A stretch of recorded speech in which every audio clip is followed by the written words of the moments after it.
Buen día, República Oriental del Uruguay. Espero te encuentres bien. Espero se encuentren bien varias repúblicas, las que van quedando, los retazos de república, los pedacitos de estados de derecho soberanos, las pequeñísimas partes que aún nos permiten respirar un poco, como va sucediendo en nuestro país, en esta agonizante República Oriental del Uruguay, que nos va sometiendo, bueno, a debates tecante, de tecán, ¿te gusta? De conventillo, ¿no? Del conventillo a la política real. Che, que este gobierno se tiene que ir, que es un desastre lo desorientado que está, y sale. Sale el que hizo una casa y le robó el Estado, ¿se acuerdan? Aquel que construyó una casa habitación en negro, era del Zunca, ¿eh? Secretario del Zunca, que siempre militó y trabajó y luchó por los obreros de la construcción, porque claro, él tiene conciencia de clase, porque él es comunista. Y al ser comunista tenés conciencia de clase, luchás por la clase trabajadora, estás todo el tiempo vigilando, controlando a los patriarcales capitalistas que se aprovechan de los pobres obreros. Entonces vamos a hacer una casa en negro. Mirá qué contradicción. En Canelones. Óscar Andrade, ¿se acuerdan? Óscar Andrade. Bueno, después de una investigación periodística que puso toda luz, salió todo el Frente Amplio, se encolumnó, pobrecito, cómo le dan por la cabeza, le sacan el cuero. Claro, como es un pobre trabajador, un obrero, pobre trabajador, senador de la República. ¿Cuánto hace que está en lo legislativo? ¿Cuánto gana un senador de la República? Pobre trabajador. ¿Y toda la vida de qué trabajó? De sindicalista, de estar en el PICNT y estar en el Zunca. Muy bien. ¿Qué experticia tiene? ¿Qué calificación intelectual tiene académica para ser el futuro ministro? Porque cuando gane el Frente Amplio, que seguramente lo hará porque este gobierno entregó prácticamente todo, es un gobierno que no vino a hacer las cosas en serio, se quedó sin agenda de políticas centrales para modificar el Estado en serio, parece que alcanzó con la LUC, alcanzó con eso, pero no alcanzó porque siquiera la puede aplicar, porque un pibito en el IABA no le deja ni hacer una escalera al gobierno. No les deja siquiera cumplir con una tarea básica, esencial de la administración pública que está para eso le pagamos nosotros a la ANEP, para eso le pagamos al Ministerio de Educación y Cultura, pero es el gobierno víctima, no lo dejan, ¿viste? Es difícil, ¿eh? Es difícil, ¿eh? Con la izquierda organizada. Y bueno, entonces, sí, gobierno de victimización y de debilidad tampoco. Entonces estamos sometidos a un gobierno progresista ya agendado en esta agenda global que se nos mete por todos lados, ahora vamos a explicar algunas cosas, de soberanía ya ni hablamos directamente, y por otro lado, una izquierda carnívora, marxista, leninista, pro Foro de San Pablo, integrada al Foro de San Pablo, para ir a aquella idea que mentó un tal Heinz Dietrich, mentando el socialismo del siglo XXI. Ese es el Uruguay que tenemos. Qué lindo panorama, ¿no? Después mi amigo Eduardo me manda siempre mensaje de disfrutar lo bello, Rubén, hay que estar con buena vibra. Bueno, hay que ver la realidad, ¿no? Hay que ver la realidad.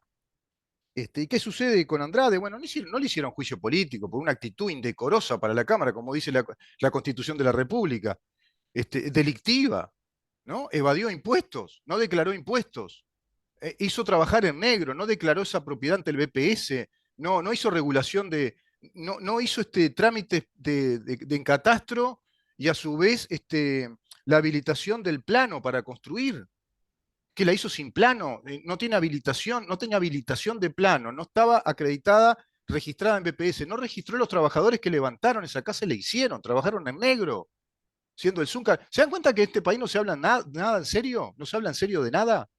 ¿Y qué pasó no se hizo ahí ningún juicio? Penadez sí enseguida, y el gobierno apuradito, el presidente, no, hay que sacarle los fueros porque Penadez parece que son graves, ¿eh? ¿Son graves qué? Las investigaciones. Pero para sacarle el fuero a alguien tiene que estar acusado, imputado penalmente por un delito grave, específicamente así lo establece el artículo 114.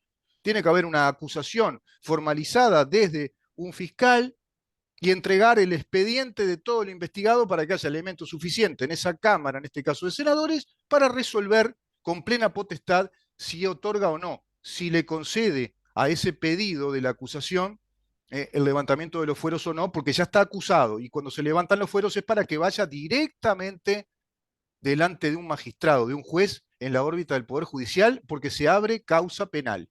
Cuando se pide levantar los fueros de un senador o de un diputado es porque está acusado penalmente, podrá ser acusado criminalmente, dice el artículo 114, de acuerdo al artículo 93, que por delito grave tiene que estar tipificado en la acusación, imputado concretamente el delito ya, haberse agotado toda la instancia de la investigación fiscal, haber llegado a la acusación, acusación definitiva, y eso trasladarlo a la Cámara, en este caso de senadores, con todo el expediente de todo lo investigado para que exista convicción suficiente en los legisladores que estudien ese tema y decidan un acto administrativo.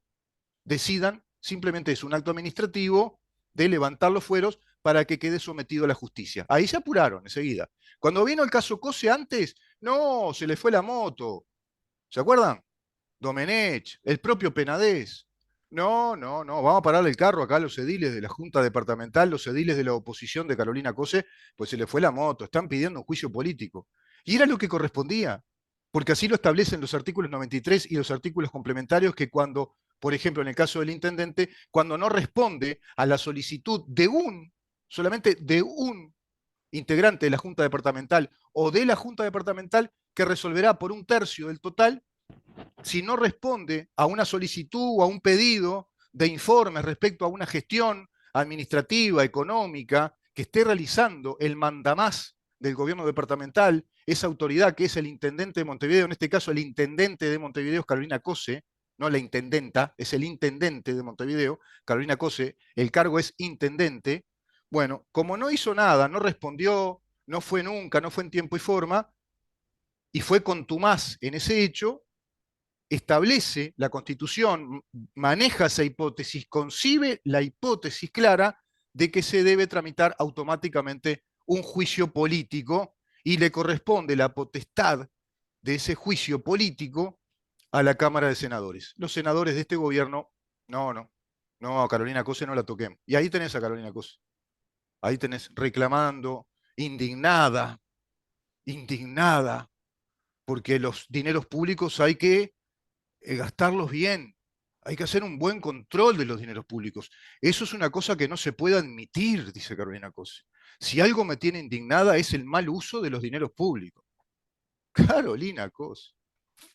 Es impresionante, digamos, el undercurrent, dirían, ¿no? Los ingleses, el devenir del guión de la comedia de conventillo que estamos teniendo los uruguayos. Y bien lo digo, sí, de conventillo que estamos teniendo los uruguayos, muchos no nos merecemos esto. Y esto está propiciado desde el sistema político todo, que está instalando este tipo de conventillo. Y se cae el país a pedazos. Se cae el país a pedazos porque tenemos un mamotreto, un gigantesco aparato burocrático que le está haciendo caso a los organismos internacionales que le están agendando el devenir político a lo que en la Constitución sigue siendo República Oriental del Uruguay. Carolina Cose está preocupada e indignada por los mal gastos del dinero. Justo ella, ¿no? La que, la que llevó adelante esta obra del Antel Arena cuando el propio Astori como ministro le reclamaba el gobierno de que ese dinero se usara para una planta potabilizadora de agua, porque sabía el Frente Amplio que había un gravísimo problema ambiental por el cambio climático que se está dando a nivel planetario y que se iban a suceder periodos de largos periodos de sequía que iban a ser recurrentes y que no iba a alcanzar la cuenca del Río de la Plata con el Santa Lucía. No iba a alcanzar el torrente y el caudal del Santa Lucía para soportar esos periodos de sequía y entonces habían hablado incluso de hacer una obra en Casupá, consultaron a una empresa, creo, alemana, hizo el estudio, nos cobró casi 2 millones de dólares y se fueron. Y quedó ahí. Y Carolina Cose gastó 3 veces más en el Antel Arena cuando le dijeron que no lo haga, cuando era presidente de Antel. Y a su vez, 14 observaciones del Tribunal de Cuentas porque no correspondía que Antel emprendiera esa obra, dado que estaba fuera de su especialidad, fuera de la órbita de especialidad que tiene el ente, que tiene esa empresa estatal llamada Antel cuando ella la presidió. Siguió adelante, realizó ese estadio multimodal fuera de competencia de Antel, pero a su vez gastó 3 veces más del presupuesto originalmente planteado. Qué raro, pifiar tanto en los números, tanto pifiar. ¿Y qué pasa con la auditoría, Carolina Cose? No hay nada tampoco, no hay juicio político, no hay una auditoría que avance. Claro, si tenés las fiscalías con plenos poderes, con atribuciones jurisdiccionales administrativas de investigar lo que quieren y lo que no quieren no lo investigan, y con un presidente que no se dignó modificar todo eso a través de un régimen legislativo importante, con actos legislativos que nos hubieran devuelto el debido proceso, dado que es un gobierno con el 54% del poder legislativo. Vaya que tiene mayorías absolutas para haber realizado bastantes modificaciones sustanciales en materia institucional. Y ahí sí el presidente cuidaría la paz, no con transformar un águila nazi en una paloma. No, a los Harry Potter no. Tenés que hacer actos legislativos, tenés que incitar, insinuar, sugerir, recomendar, ser la voz presidencial que determine esa actitud legislativa y a través de proyectos incluso que se pueden trabajar también desde el Ejecutivo, pero iniciativa, que luego surja iniciativa de alguna comisión y tendría que haber surgido iniciativas de modificaciones sustanciales, de derogaciones parciales, de reformas a este Código del Proceso Penal, de una reforma profunda a la ley que creó la Fiscalía General de la Nación, como lo viene reclamando hace tanto tiempo que lo reclama ahí, como un solitario, una vox in deserto, ¿no? Una voz en el desierto, clamantis, que es el doctor Subía. Y no mucho más. Y por allá todas las explicaciones que nos da, esenciales, claras, muy claras, exposiciones clarísimas del constitucionalista, el doctor Eduardo Luz, con quien mañana vamos a hablar respecto a todos estos temas, esa Fiscalía de Lesa Humanidad, que tendría que haber sido derogada, porque hasta se podría considerar que es prácticamente esa ley, no tiene valor ninguno, es casi como un acto administrativo, no tiene valor esa Fiscalía de Lesa Humanidad.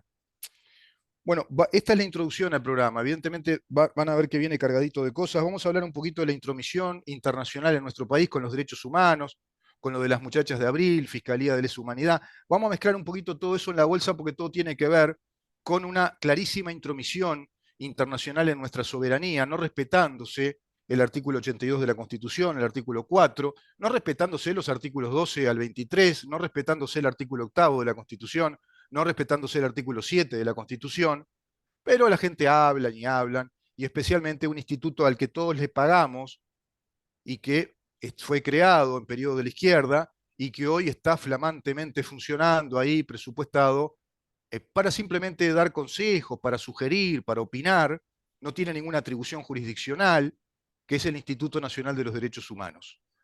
Quédate ahí, después vamos a hablar del agua y vamos a hablar del agua con un informe completo que trae el Guardián de la República respecto a lo que no se hizo, lo que había que hacer, pero estamos hablando de allá, de los años 2014, 15, 16, 17. Eneida de León, ¿se acuerdan? La arquitecta Eneida de León, ministra de Ordenamiento Territorial, de Vivienda y Ordenamiento Territorial, creo que se llamaba así el ministerio en aquel entonces. ¿Se acuerdan del presidente Machado de OCE? OCE va a ser una gestión de altísima calidad, decía. Tengo todos esos informes para compartir con ustedes y para ver que los grandes primeros responsables, culpables de este problema del agua salá que tenemos acá en la región metropolitana, como les gusta decir ahora, acá en la gran concentración urbana Montevideo-Canelones, tiene que ver con todos esos años y ese inepto y corrupto gobierno, consecutivamente corrupto de 15 años, llamado gobierno FA, hoy por hoy fuerza de izquierda radical marxista, pro socialismo siglo XXI, PIT-CNT-FA. Quédate ahí.